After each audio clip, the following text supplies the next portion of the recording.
ചേട്ടാ ഒരു ചായ. ചായ ഇല്ല. എന്താ ചേട്ടാ ചായ ഇല്ലാന്ന്? ഈ ഇരിക്കുന്നത് മുഴുവൻ ചായയല്ലേ? ഇല്ലാന്ന് പറഞ്ഞില്ലേ? പൈസ തരില്ലേ? സംസാരിക്കണം. നീ എന്നെ മര്യാദ പഠിപ്പിക്കുന്നു വേണ്ട. നീ ആരെ വേണമെങ്കിലും വിളിച്ചോ. നിനക്ക് ഇവിടെ ചായയും കാപ്പിയും ഒന്നുമില്ല.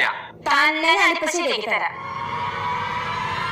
നീ ആരെ വേണമെങ്കിലും വിളിച്ചോ, എനിക്കൊരു പ്രശ്നമില്ല. ഈ ചായ വേണം മോനെ. ആശാ ചേട്ടാ എവിടെയാ? ഇവിടെ തിരുവനന്തപുരത്ത് ചായക്കടയിൽ ഒരു പ്രശ്നം. വേഗം പിള്ളേരെ കൂട്ടി വാ. വിളിക്ക്. തന്നെ ഞാനിപ്പോ കാണിച്ചു തരാം. ഒന്ന് പോമോളെ, നിന്നെ പോലെ കൊറേ എണ്ണത്തിനെ കണ്ടിട്ടുണ്ട്. എന്താ പ്രശ്നം? ഇയാൾ പറയാൻ എനിക്ക് ചായ തരില്ല. അത്രക്കായ നീ ഒരു പ്രാവശ്യം കൂടി ചോദിച്ചേ. ചോദിച്ചിട്ടൊന്നും കാര്യമില്ല. അയാൾ കടിക്ക് ഷാ ചേട്ടാ.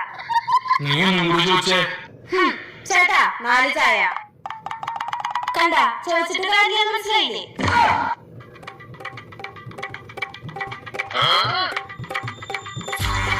അല്ല മോനെ, എന്നീ കുട്ടി